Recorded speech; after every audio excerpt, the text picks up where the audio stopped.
Hello students, हम biology के अंदर बायोटेक्नोलॉजी का लास्ट चैप्टर पढ़ रहे हैं, प्लांट टिश्यू कल्चर, जिसके अंदर हमने प्रीवियस क्लास के अंदर सेल के बारे में, सेल थ्योरी के बारे में, मॉडर्न सेल थ्योरी के बारे में और प्लांट टिश्यू कल्चर, सबसे इम्पोर्टेंट टॉपिक चैप्टर का नाम भी है प्लांट टिश्यू कल्चर, पादप ऊतक संवर्धन के बारे में हमने पढ़ा।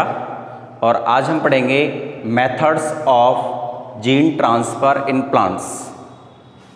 आज का जो टॉपिक है हमारा वो है methods of gene transfer in plants,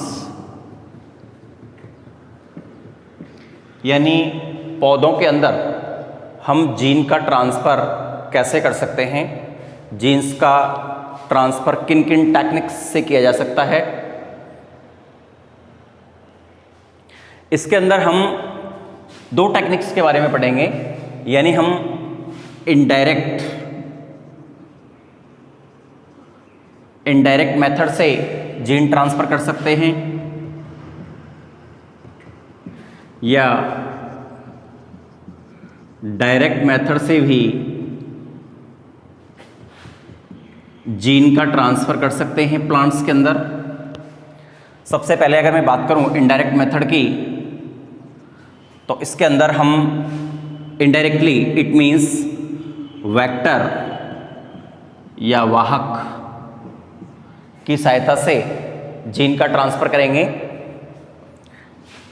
जैसे हम एग्रोबैक्टीरियम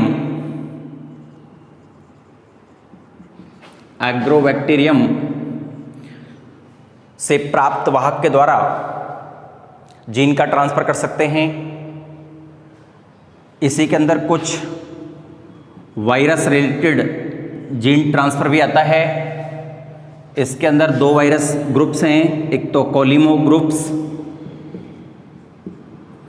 कॉलिमो वायरस और दूसरा जेमिनी वायरस। इन ग्रुप्स के माध्यम से भी हम जीन का ट्रांसफ़र कर सकते हैं।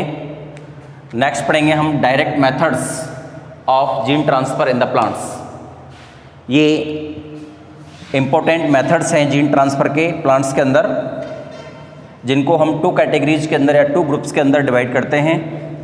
पहला है इसके अंदर केमिकल मेथड्स, यानी हम कुछ केमिकल्स का यूज करेंगे जिनकी सहायता से हम जीन का ट्रांसफ़र प्लांट्स के अंदर कर सकते हैं। तो पहला है केमिकल मेथड्स, यानी केमिकल मेथड्स के अंदर कुछ केमिकल्स हैं। जैसे केमिकल है एक PEG, it means poly ethylene glycol, poly ethylene glycol, या दूसरा हो सकता है पॉली इथाइलिन अल्कोहल का भी हम यूज कर सकते हैं। या हम और भी है एक केमिकल जो है कैल्शियम फॉस्फेट, इसका भी हम यूज कर सकते हैं जीन ट्रांसफ़र के लिए। तो अभी हम पढ़ रहे हैं chemical methods of gene transfer in the plants. इसमें पहला है PEG। मोस्ट कॉमनली हम PEG it means poly ethylene glycol का यूज करते हैं। इसके द्वारा हम जीन का ट्रांसफ़र कैसे करवाएंगे? सबसे पहले हम जो प्रोटोप्लास्ट हमारा होता है, प्रोटोप्लास्ट लेते हैं जिसके अंदर हमको जीन का ट्रांसफ़र करवाना है, और उस प्रोटोप्लास्ट के अंदर DNA प्लाज्मिड डालते हैं, और इस DNA प्लाज्मिड के साथ ही 15 से या 10 से 15 ml हम PEG it means poly ethylene glycol डालते हैं। और ये PEG हम जानते हैं DNA को प्रोटोप्लास्ट के अंदर जाने के लिए या ट्रांसफ़र करने के लिए उसे इंडिकेट करता है, और इस तरह से डीएनए का ट्रांसफ़र प्रोटोप्लास्ट या सेल के अंदर हो जाता है। तो ये है chemical method of gene transfer in the plants. आप समझ गए होंगे, एक बार दोबारा रिपीट कर लेता हूँ। सबसे पहले हमने इनडायरेक्ट मेथड्स के बारे में पढ़ा, उसके अंदर हम किसी वेक्टर का यूज करते हैं, हो सकता है वो agrobacterium related gene transfer method हो, या वो virus related gene transfer method हो जिसके अंदर अपने कॉलिमो वायरस और जेमिनी वायरस ग्रुप्स के कुछ वायरस का यूज करते हैं। मोस्टली बहुत ज़्यादा जीन ट्रांसफ़र हम इन्हीं वायरस ग्रुप से करवाए हैं हमने।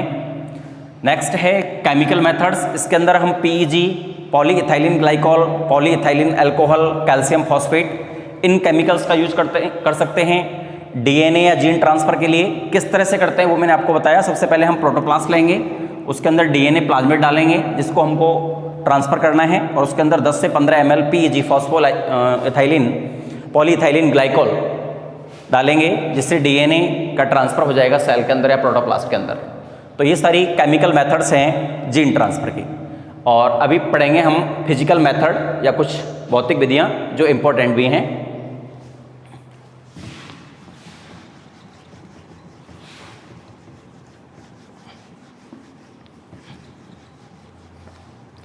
भौतिक विधि के अंदर सबसे पहले हम पढ़ते हैं जीन गन विधि। जीन गन विधि नाम से ही पता लग रहा है, इसे हम शॉर्ट गन भी कहते हैं,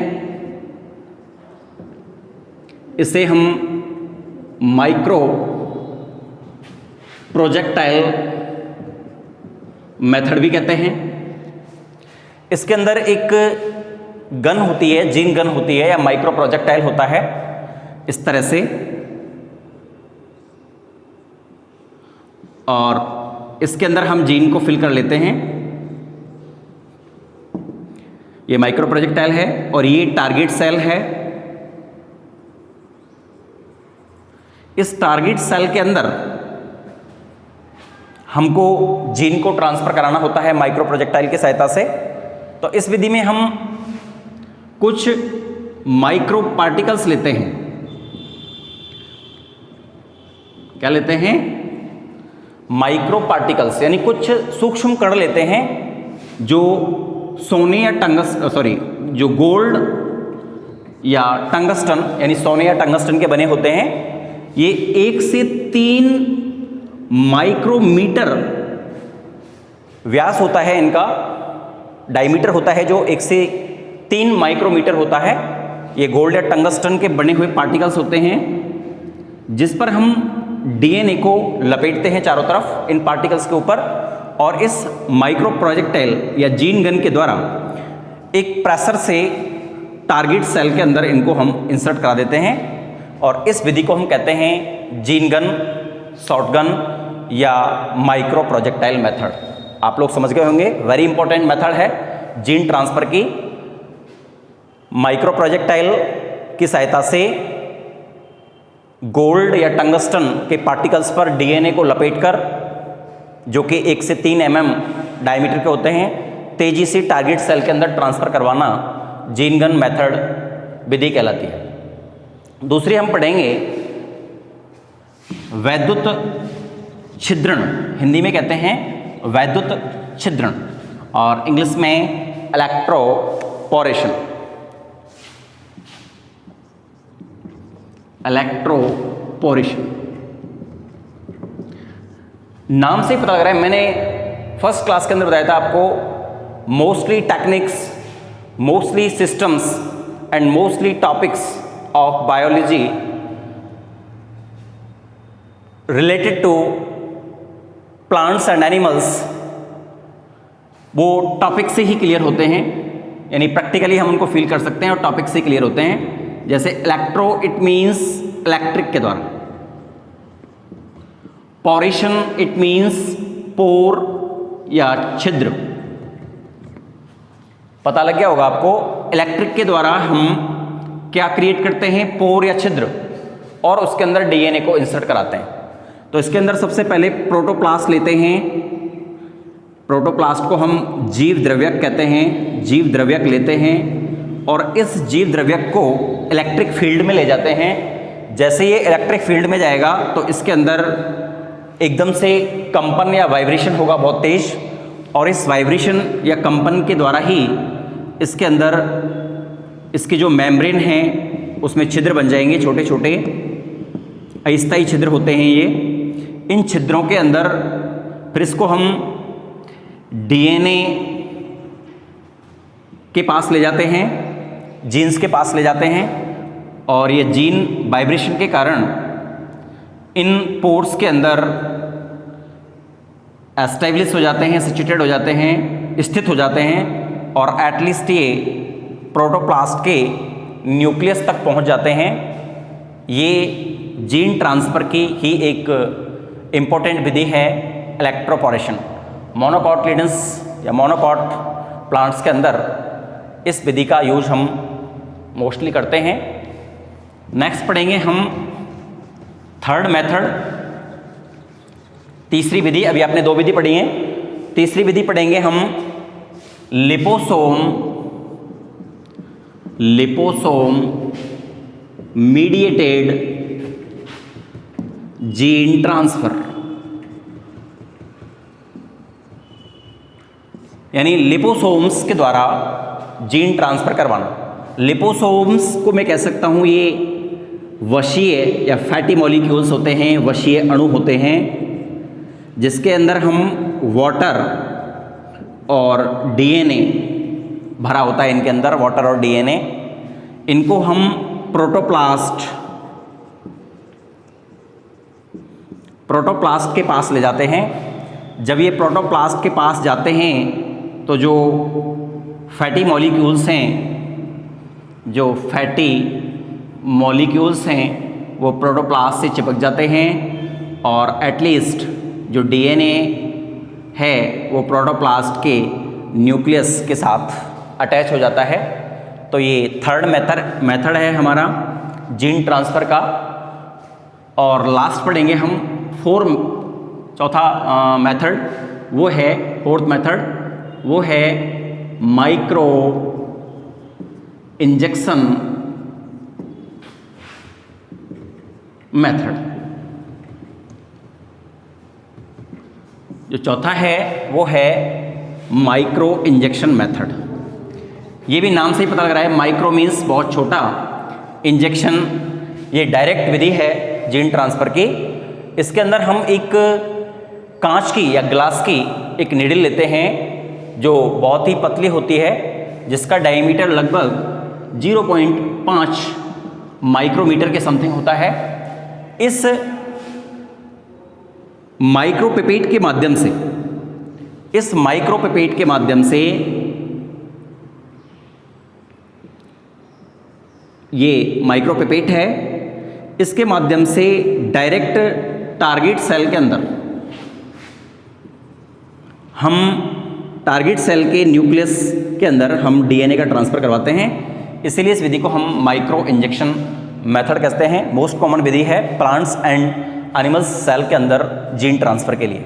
दोबारा बता देता हूँ, इसके अंदर हम एक माइक्रो इंजेक्शन लेते हैं, एक कांच का माइक्रो इंजेक्शन या पिपेट लेते हैं जिसका डायमीटर लगभग 0.5 माइक्रोमीटर होता है। इससे हम डीएनए को डायरेक्ट टारगेट सेल के अंदर ट्रांसफ़र करवाते हैं। तो ये कुछ मेथड्स पढ़े हैं हमने जीन ट्रांसफ़र के प्लांट्स के अंदर। इन्हीं मेथड्स का यूज हम प्लांट्स के अंदर, मोनोकॉट प्लांट्स के अंदर, डाइकॉट प्लांट्स के अंदर, या कई सारे एनिमल्स के अंदर जीन ट्रांसफ़र के लिए करते हैं। एक बार मैं टॉपिक फिनिश हो गया, एक बार दोबारा से रिवाइज कराता हूँ 1 मिनट के अंदर। Gene transfer method in plants, इसके लिए इनडायरेक्ट मेथड जिसके अंदर हमने किसी न किसी वेक्टर का यूज किया है, एग्रोबैक्टीरियम या कुछ वायरस के द्वारा। इन प्लांट एक ऐसी विधि है, उसके द्वारा भी करते हैं हम। और दूसरी है फिजिकल मेथड या भौतिक विधि। इसके अंदर हमने केमिकल मेथड्स के बारे में पढ़ा। केमिकल मेथड के अंदर हमने polyethylene glycol, polyethylene alcohol, calcium phosphate, इन केमिकल्स के द्वारा, मोस्टली पीईजी के द्वारा हम डीएनए का ट्रांसफ़र करते हैं, जीन्स का ट्रांसफ़र करते हैं प्लांट सेल्स के अंदर। और नेक्स्ट पढ़ा है हमने फिजिकल मेथड्स। उसके अंदर सबसे पहले हमने पढ़ा जीन गन, शॉटगन या माइक्रो प्रोजेक्टाइल, उसके अंदर सोने या टंगस्टन के पार्टिकल्स के ऊपर डीएनए को लपेटते हैं और डायरेक्ट टारगेट सेल्स के अंदर ट्रांसफ़र कराते हैं। दूसरा हमने पढ़ा था इलेक्ट्रोपोरेशन। इलेक्ट्रोपोरेशन के अंदर प्रोटोप्लास्ट को इलेक्ट्रिक फील्ड में ले जाते हैं जिससे उसके अंदर वाइब्रेशन होते हैं और उन वाइब्रेशन के कारण ही जो प्रोटोप्लास्ट है या जीव द्रव्य का है उसके चारों तरफ छिद्र बन जाते हैं और उन छिद्रों के अंदर डीएनए का ट्रांसफ़र हो जाता है और एटलीस्ट वो सेल के न्यूक्लियस के अंदर ट्रांसफ़र कर दिया जाता है या हो जाता है। तीसरी विधि हमने पढ़ी थी liposomes mediated gene transfer. Liposomes particle होते हैं, फैटी पार्टिकल्स होते हैं, स्मॉल पार्टिकल्स होते हैं जिनके अंदर वाटर और डीएनए भरा हुआ होता है और वो प्रोटोप्लास्ट से चिपक जाते हैं और एटलीस्ट जो डीएनए है उसका ट्रांसफ़र न्यूक्लियस के अंदर कर दिया जाता है। और फोर्थ हमने पढ़ी है माइक्रो इंजेक्शन। इसके अंदर एक माइक्रो पिपेट या माइक्रो इंजेक्शन होता है जिसका जो डायमीटर होता है वो 0.5 माइक्रोमीटर के समथिंग होता है और इससे डायरेक्ट डीएनए का ट्रांसफ़र हम टारगेट सेल्स के अंदर करवा सकते हैं। तो ये कुछ मेथड्स मैंने आपको बताए, methods of gene transfer in the plants. और छोटा सा टॉपिक और है इस चैप्टर के अंदर, उसी के साथ ये चैप्टर खत्म हो जाएगा, वो है ट्रांसजेनिक प्लांट्स। ट्रांसजेनिक प्लांट्स या इसको मैं GMO it means genetically modified organism भी कह सकता हूँ। ऐसे प्लांट्स जिनके अंदर हमने डिजायर्ड डीएनए का ट्रांसफ़र करवाया है, आप पहले पढ़ चुके हैं। रिकॉम्बिनेंट डीएनए टेक्नोलॉजी के द्वारा हम डिजायर्ड डीएनए को किसी भी सेल के अंदर या किसी भी ऑर्गेनिज्म या प्लांट्स के अंदर ट्रांसफ़र करवा सकते हैं। तो रिकॉम्बिनेंट डीएनए टेक्नोलॉजी के द्वारा डिजायर्ड डीएनए के ट्रांसफ़र से बनाए गए प्लांट्स को हम ट्रांसजेनिक प्लांट्स कहते हैं। बहुत सारे प्लांट्स प्रेजेंट टाइम के अंदर बायोटेक्नोलॉजी की देन है या ट्रांसजेनिक प्लांट्स के नाम से जाने जाते हैं। कुछ प्लांट्स के बारे में आपको बता देता हूँ मैं। एक BT cotton, it means bacillus thuringiensis bacteria का नाम है, कॉटन बना ली गई है जिसके अंदर वॉलवर्म जो कीट है जो कॉटन के अंदर 60% तक हानि पहुंचाता है उसको मार दिया जाता है। जैसे ही कॉटन वॉल को कोई भी कीट खाने की कोशिश करेगा उसकी डेथ हो जाएगी। मोस्टली इसके अंदर जो कीट है वॉलवर्म वो छिद्र बना देता है जिससे कॉटन पकने से पहले ही जो कॉटन वॉल है वो पकने से पहले ही फट जाती है और जो कॉटन है वो ख़राब हो जाती है। लेकिन आजकल बीटी कॉटन बना ली गई है, बायोटेक्नोलॉजी या ट्रांसजेनिक प्लांट्स का एग्जाम्पल है। बीटी ब्रिंजल या बैंगन बना लिया गया है। हम इससे हर्बिसाइड्स रेजिस्टेंस प्लांट बना सकते हैं, इंसेक्ट रेजिस्टेंस प्लांट बना सकते हैं यानी कीट रोधी पादप बना सकते हैं, शाकनाशी पादप बना सकते हैं। और एक ऐसे ही गोल्डन राइस का डेवलपमेंट किया गया है। गोल्डन राइस जो कि राइस के अंदर मोस्टली स्टार्च या मांड होता है, शर्करा होती है, लेकिन गोल्डन राइस के अंदर विटामिन ए की मात्रा सर्वाधिक होती है। तो हमें अगर विटामिन लेनी है तो हम राइस से ले सकते हैं जो कि एक जेनेटिक ट्रांसजेनिक प्लांट्स है या GMO प्लांट्स है। दूसरा हम सुपर पोटैटो बनाया गया है जिसके अंदर ऊपर आलू नीचे आलू लगते हैं और ऊपर टमाटर डेवलप होते हैं, इसको हम सुपर पोटैटो कहते हैं। ऐसे ही फ्लेवर सेवर टोमेटो की एक वैरायटी है। फ्लेवर सेवर टोमेटो जल्दी से ख़राब हो जाता है, उसकी जो फलवित्ती होती है पेरिकार्प होती है वो सड़ जाती है, तो उसमें जीन्स का ट्रांसफ़र करके हम ऐसे टमाटर बनाए गए हैं जिनकी मोटी फलवित्ती होती है और अधिक लंबे समय तक उनको हम स्टोर कर सकते हैं, जिसे हम फ्लेवर सेवर कह सकते हैं। ऐसे ही हज़ारों की संख्या में प्लांट वैरायटीज़ और एनिमल की जो नस्ल हैं या वैरायटीज़ हैं उनको डेवलप किया गया है। ट्रांसजेनिक प्लांट्स या एनिमल्स के नाम से जानी जाती हैं या इसको हम GMO, बोर्ड के एग्जाम में GMO के नाम से भी क्वेश्चन आ चुका है। What is GMO? इसका मतलब था जेनेटिकली मॉडिफाइड ऑर्गेनिज्म। इसको हिंदी में बोलेंगे आनुवांशिक रूपांतरित जीव किसे कहते हैं, तो आप बता सकते हैं डिजायर्ड जीन को ट्रांसफ़र करके बनाए गए जीव GMO कहलाते हैं। तो इस तरह से पूरा चैप्टर फिनिश हो गया। लास्ट वाला चैप्टर है ये बायोटेक्नोलॉजी के 3 चैप्टर पढ़े हैं आपने। Chapter number 14 general introduction of biotechnology, chapter number 15 genetic engineering, उसके अंदर बहुत सारे टॉपिक्स के बारे में पढ़ा, मैं दोबारा चर्चा नहीं करूँगा उनके बारे में। और लास्ट पढ़ा है आपने प्लांट टिश्यू कल्चर, इसके अंदर आपने सेल के बारे में, सेल थ्योरी के बारे में, डिस्कवरी ऑफ सेल के बारे में, मॉडर्न सेल थ्योरी के बारे में, प्लांट टिश्यू कल्चर के बारे में, कल्चर मीडिया के बारे में, एक्सप्लांट के बारे में, कैलस के बारे में, एम्ब्रियोजेनेसिस के बारे में, बहुत सारे टॉपिक्स के बारे में आपने पढ़ा है। कुछ जीन ट्रांसफ़र की मेथड के बारे में, फिजिकल मेथड, केमिकल मेथड और डायरेक्ट मेथड, इनडायरेक्ट मेथड, और लास्ट पढ़ा है आपने ट्रांसजेनिक प्लांट्स के बारे में। ये चैप्टर भी फिनिश हो गया। Thank you so much.